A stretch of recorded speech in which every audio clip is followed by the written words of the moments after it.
O período helenístico refere-se à época em que Alexandre o Grande dominou a região que hoje conhecemos como Grécia.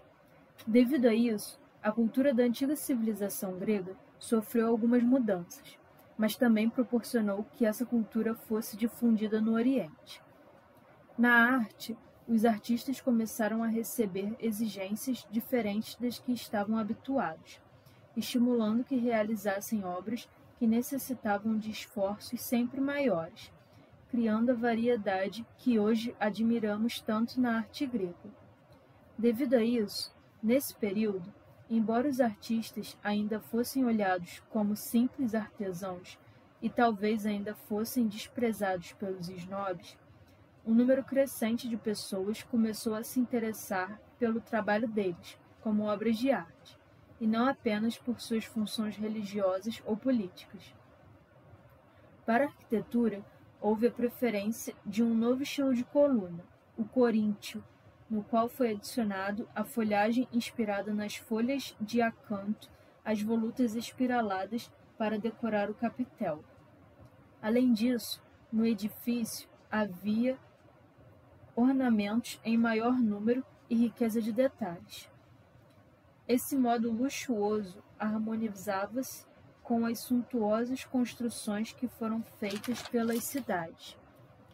Embora poucas delas tenham sido preservadas, o que resta dos períodos que se seguiram nos dão a impressão desse esplendor. Na escultura também houve muitas mudanças, com a presença do naturalismo, no qual os artistas conseguiram captar a atividade de um indivíduo ou o caráter peculiar de uma fisionomia. E assim, as obras transmitiam a ideia de emoções e sentimentos. As representações também sofreram mudanças.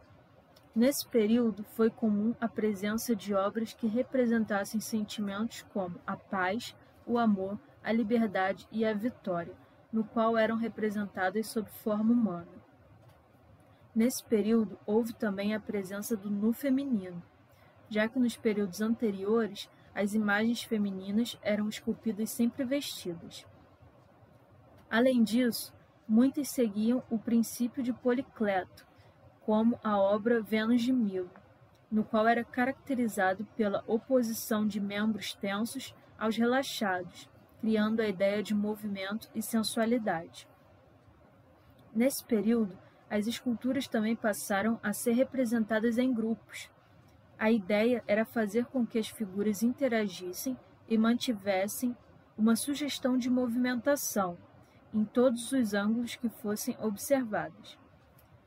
Dentre essas obras, destacamos o grupo Laocoonte e seus filhos, que, quando foi descoberta, causou um profundo impacto emocional nos artistas e nos amantes da arte.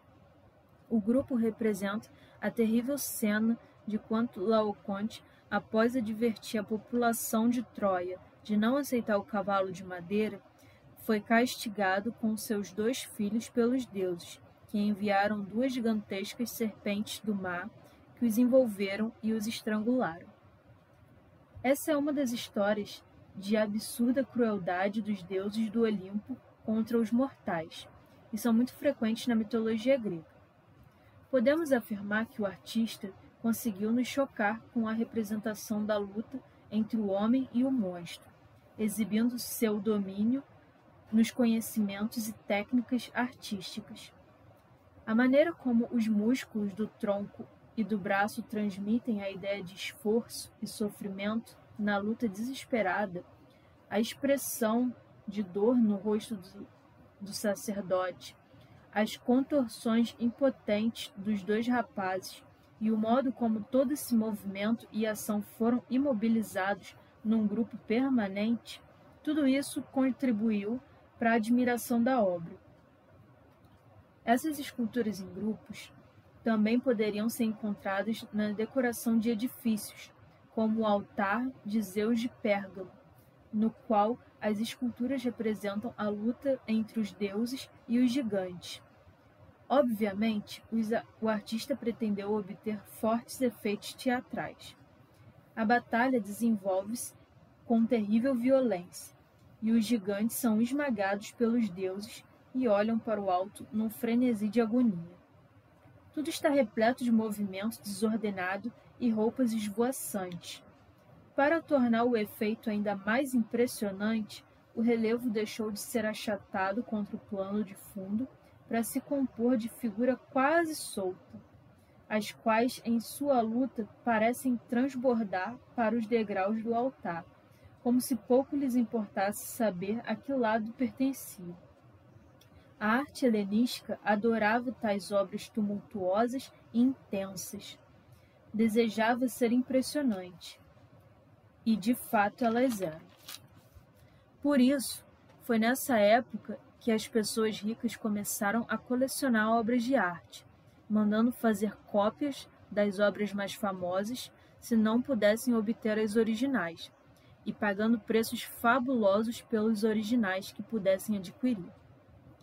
Muitos dos artistas mais famosos desse período eram pintores e não escultores.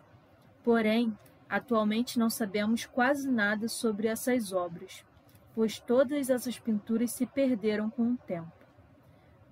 A única maneira pela qual podemos ter uma ideia sobre a pintura desse período é através dos murais e mosaicos descobertos em algumas cidades, como Pompeia, que foi soterrada pelas cinzas e lavas causadas pela erupção do vulcão Vesúvio, preservando algumas obras.